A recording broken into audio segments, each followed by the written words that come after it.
High বন্ধুরা, আজকে আমি খুব সহজ উপায়ে ঘরে বানানো আইসক্রিম দেখাইমু। ঠিক আছে, তার লেগে আমি দুইটা আম ভালো মতন ধুইয়া পরিষ্কার কইরা টুকরা করে নিয়ে আনিছি। তারপরে এইভাবে চাকু দিয়া স্লাইস কইরা ভিতর থেকে টুকরা টুকরা পিসগুলা বাইর করে নিমু। বাচ্চারা লেগে খুবই হেলদি, এই গরমের মধ্যে বাচ্চারা খুবই যন্ত্রণা করে যে আইসক্রিম কিনা দেওয়ার লেগা, আইসক্রিম খাওয়ার লেগা। তখন আপনারা এইভাবে বাচ্চারারে ঘরে কোনো কেমিক্যাল ছাড়াই খুব সহজ উপায়ে আপনারা বাড়িতে আইসক্রিম বানাইয়া বাচ্চারা দিতে পারেন।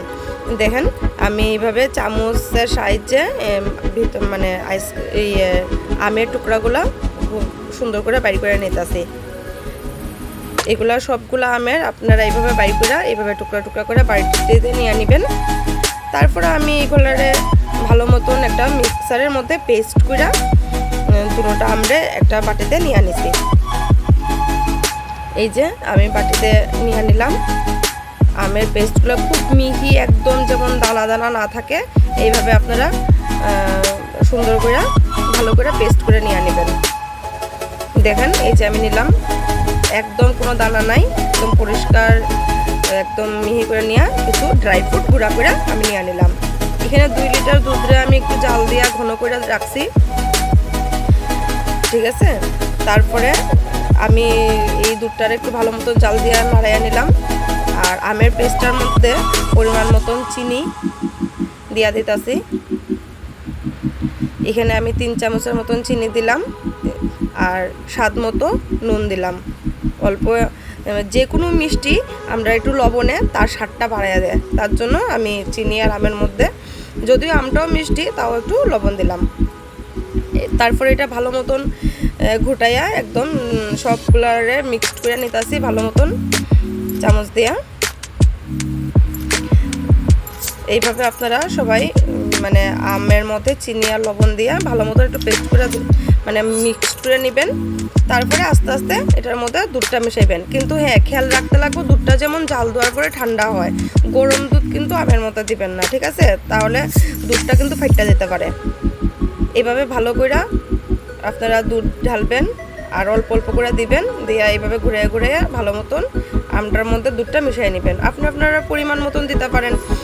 আপনারা যদি মনে করেন একটু ক্রিমি আইসক্রিম বানাইবেন তাহলে একটু ঘন কইরা আপনারা বসাইতে পারেন। আমি একটু গ্লাসের মধ্যে স্টিক দিয়ে বয়ামো, তার লেগে আমি এইভাবে ভালো মতন মিশাইয়া এই দেখেন ড্রাই ফ্রুটগুলো মিশাইয়া দিলাম।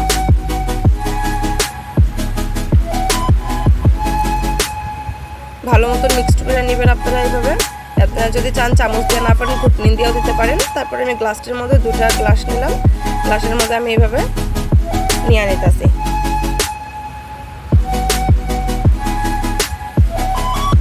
এই যে 2টা গ্লাসের মধ্যে আমি নিয়ে নিলাম।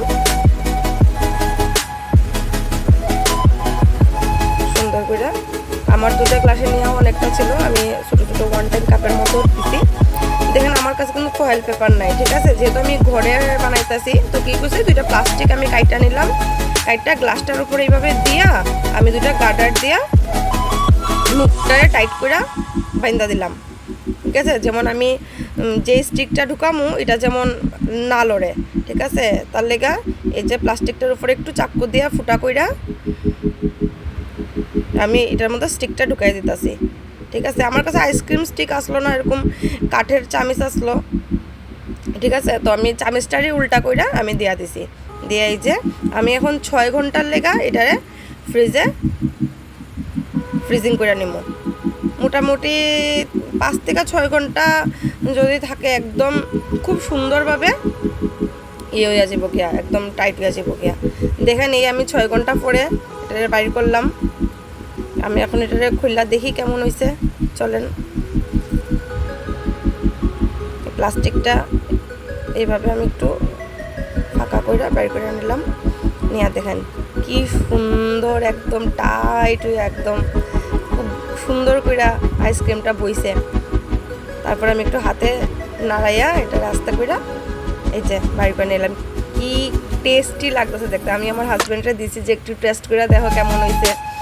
প্রথম গ্লাসটা তো আমার ছেলে আগেই ফিডব্যাক ছাড়াই খাইয়া নিল, যে খাইয়া কইতাছে খুব টেস্টি হয়েছে। এইভাবে আপনারাও বানিয়ে নিতে পারেন। চলেন টাটা বাই বাই। ও আর হ্যাঁ, এরকম যেমন আমি আরও ভালো ভালো রেসিপি শেয়ার করতে পারি, ঠিক আছে, তার লেগে আমার চ্যানেলটাকে আপনারা সবাই সাবস্ক্রাইব করে দিবেন, আমার একটু উৎসাহ দিবেন, যেমন আমি আরও ভালো ভালো রেসিপি আপনারা দিতে পারি। লাইক কমেন্ট একটু শেয়ার করে দিবেন, ঠিক আছে, আর কমেন্টে জানাইবেন যে রেসিপিটা কেমন লাগলো। আর সবাই কিন্তু বাড়িতে একবার ট্রাই করবেন, ঠিক আছে। Tata bye bye.